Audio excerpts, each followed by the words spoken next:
Okay, so a review we got here, hollow body guitar.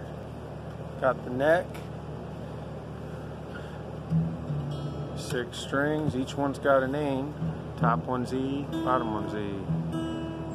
E, A, D, G, B, and E. Like I said, just review. And if you ever tap your keys like that, I guess we want to tune it. So what we do is turn the keys until we get the same note.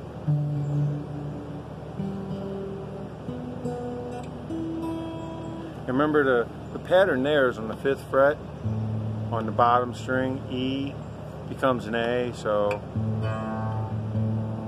and then A becomes a D, and then onward just D becomes a G, and then the next one, the D string, actually you have to put on the 4th fret for the B,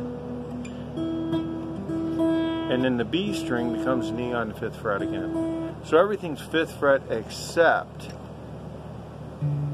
the D string. I'm sorry, the G string. There we go, and that's 4th fret. So that's the review, that's how you tune it. I'm going to go over just a couple very easy chords. We call them open chords because the notes will be open except for the ones that you're holding down. So an E can be played a couple different ways, where you put the shape is, you're going to be using these 3 fingers, and I'll tell you where they go, and I'll hold it up so you can see.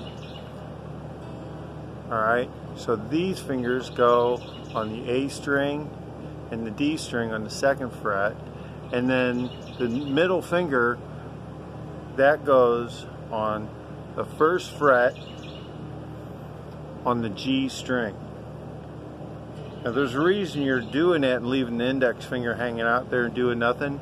I know a lot of people learn it like this initially, but then when you go to play bar chords later, you have to completely relearn how to hold this same pattern down when you move up the neck for bar chords.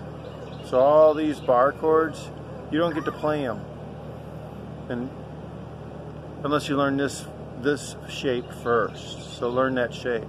And again, so you got your ring finger is on the A string, and then you have your pinky finger on the D string, and you have your middle finger on that G string.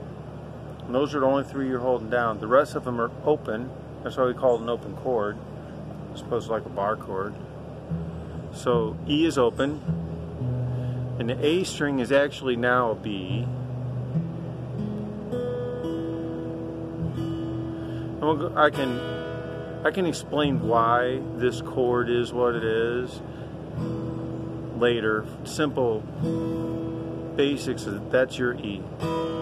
Now you can pick that middle finger up, you have an E minor. You've actually learned 2 chords now, because you've learned the E, right?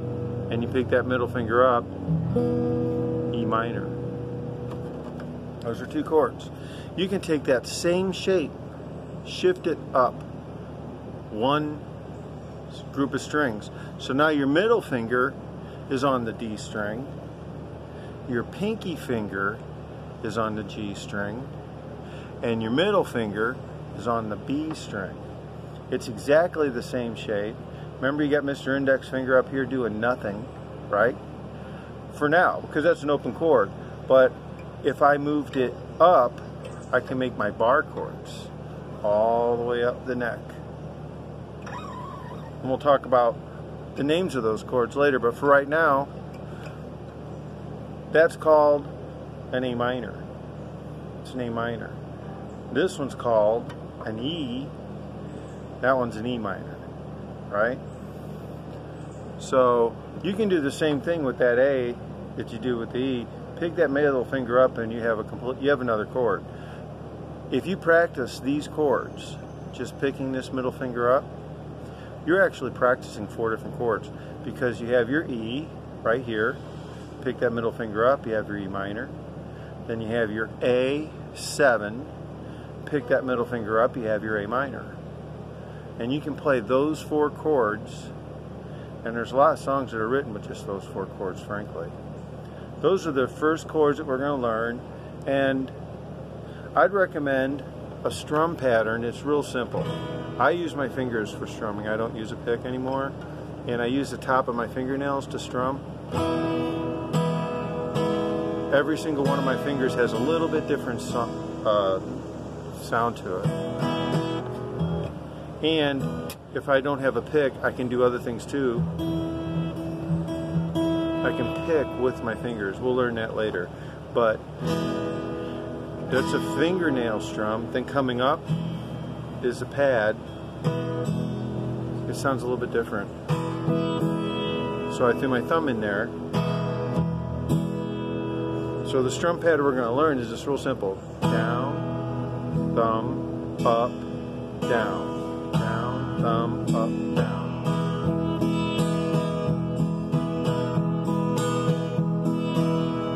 And that's all just in E. Then you pick that finger up, you got your E minor. So let's see what that sounds like.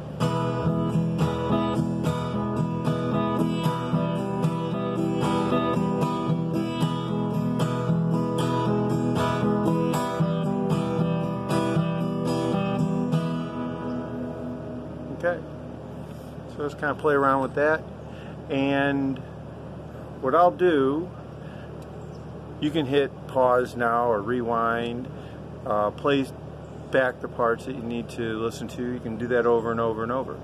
But what I'm going to do is, because this is a recording, you can play along at your own pace. I'm going to play this really slow, and then what I recommend is you play along at some point.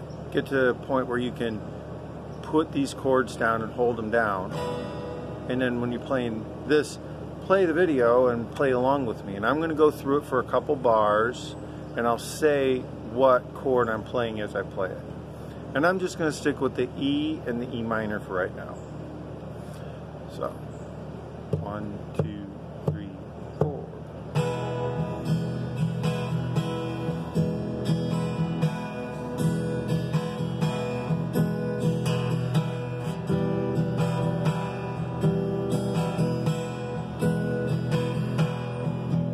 So it's E, E, E, E,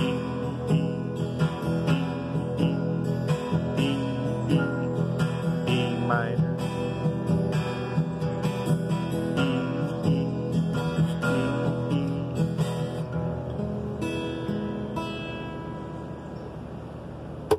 So if you can play along with that, you're playing along with me. You're playing 2 chords.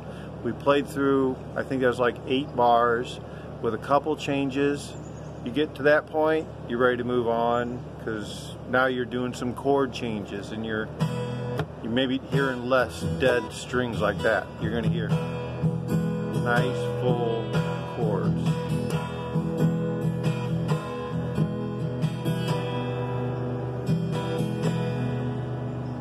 Have fun with that.